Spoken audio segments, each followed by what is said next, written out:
Listener discretion is advised. This episode features the true account of a serial killer. For those of you who may be triggered by disturbing topics, please skip this episode.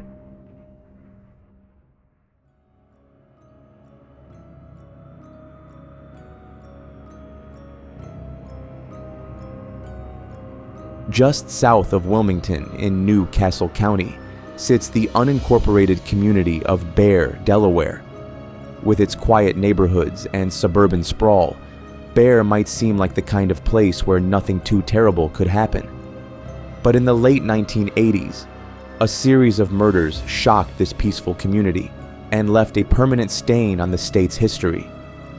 This is the story of Bear and the man known as the Route 40 Killer. I'm your host, Dan David.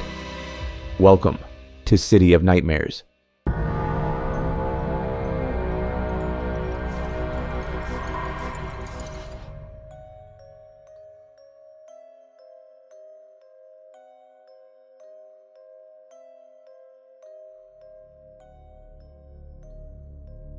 Bear began as a modest agricultural settlement in the 1600s, developed by European colonists who farmed the region's fertile land.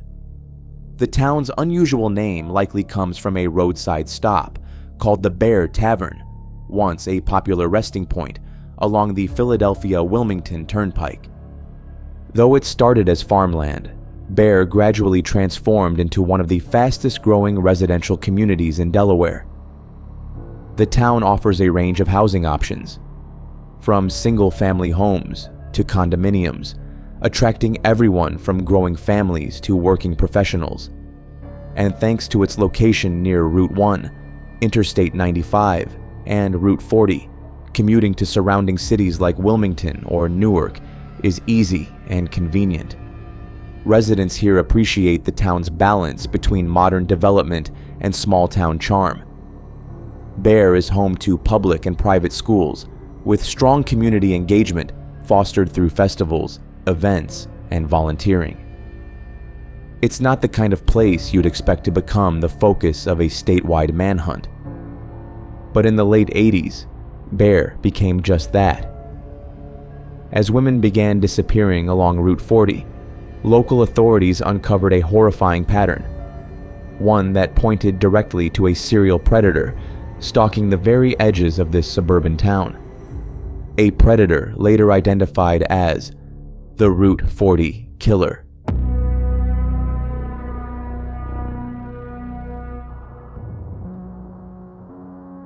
Stephen Bryant Pennell's killing spree would ultimately make him the first convicted serial killer in Delaware's history. A self-employed electrician, Pennell used his blue Ford panel van to prey on sex workers along Route 40. His crimes shocked the region not just for their brutality, but for the level of premeditation involved. The first known victim was 35-year-old Shirley Ellis, who disappeared on June 25, 1987. Her body was found over a week later, dumped in a wooded area near Glasgow, Delaware. The injuries were gruesome. She'd been tortured, bound, and beaten. Nearly a year later, on June 15, 1988, 29-year-old Catherine DeMoro also vanished. Her body was discovered 3 months later, abandoned near a construction site just off Route 40. Like Ellis, she had suffered severe physical abuse. Investigators now had 2 victims, and one clue linking them: blue carpet fibers. That small detail would become central to the case, but at the time, it wasn't enough to identify a suspect. Desperate for answers, law enforcement launched an undercover operation. Female officers began posing as sex workers, walking the stretch of Route 40 in hopes of attracting the killer's attention. One of those officers was 23-year-old Renee Tashner. On September 14, 1988, she encountered Pennell in his van. As she engaged him in casual conversation, her captain, James Hedrick, ran the vehicle's license plate. It came back clean. No prior offenses, no warrants. Pennell wasn't detained, though his name was now on the radar. In the following weeks, more women disappeared. On August 22, 1988, Margaret Lynn Finner was last seen getting into a blue van on US Route 13. Her body wasn't found until November, badly decomposed near the Chesapeake and Delaware Canal. The condition made it impossible to determine a cause of death or gather solid evidence. Michelle Gordon, a 22-year-old sex worker, vanished on September 16th. Witnesses reported seeing her get into a blue van on Route 40. A few days later, her body washed up in the same canal. A medical examiner testified that Gordon was under the influence of cocaine when she was tortured, causing her heart to give out. Just 3 days after Gordon's disappearance, 26-year-old Kathleen Meyer was last seen hitchhiking near Route 40. An off-duty officer watched her enter a blue van and wrote down the license plate. Again, registered to Stephen Pennell. But this time, her body was never recovered. With the mounting disappearances and corroborating witness accounts, authorities moved fast. Delaware Attorney General Charles Oberle authorized a search warrant for Pennell's van. Officers arranged for a traffic stop and brought Pennell into court for a minor violation, giving them a brief but legal window to search the vehicle. What they found confirmed their worst fears. The blue carpet matched the fibers found on the victims.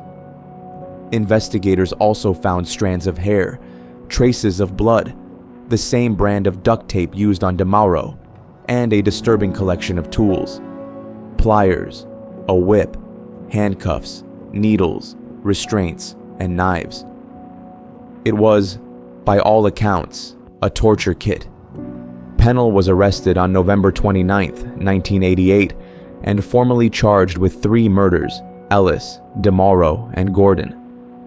His attorneys attempted to challenge the evidence, particularly the carpet fibers collected by Officer Tashner. They argued the seizure violated Pennell's rights, but Superior Court Judge Richard Gebeline ruled that the fibers had been in plain sight once the van door was opened, making the collection lawful. When speaking with Delaware Today, Judge Gebeline reflected on the case, saying the following: "There was a learning curve. There weren't a lot of experts in that field, and there was no case law to ensure the evidence was introduced correctly. I had to let the scientists testify and then make a decision whether their actions were legally sound. It was a little surreal being in the courtroom. I've never seen so many twists and turns in one case." The case was groundbreaking in more ways than one. It marked the first time DNA evidence was admitted in a Delaware trial, and only the 3rd time in the US that fiber evidence was used to this extent in a conviction. Eventually, Pennell entered a plea of no contest to the murders. He didn't confess, but asked the court to sentence him to death. The court granted his request. On March 14, 1992, Stephen Brian Pennell was executed by lethal injection at the Delaware Correctional Center in Smyrna. It was the first execution carried out in Delaware in more than 40 years. Though only convicted of 3 murders, investigators remained confident that Pennell was responsible for others, especially those whose remains were never found.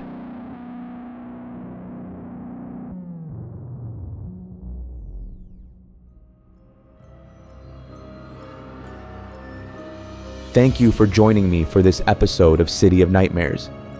If you found it compelling, make sure to follow the show and leave a review wherever you're listening. I'll be back next time with another haunting tale. This time, we're heading to Montana to explore the heartbreak and mystery of Sacrifice Cliff. Until then, this is your host, Dan David, reminding you all to stay safe out there. I'll be seeing you in the next episode. Nope.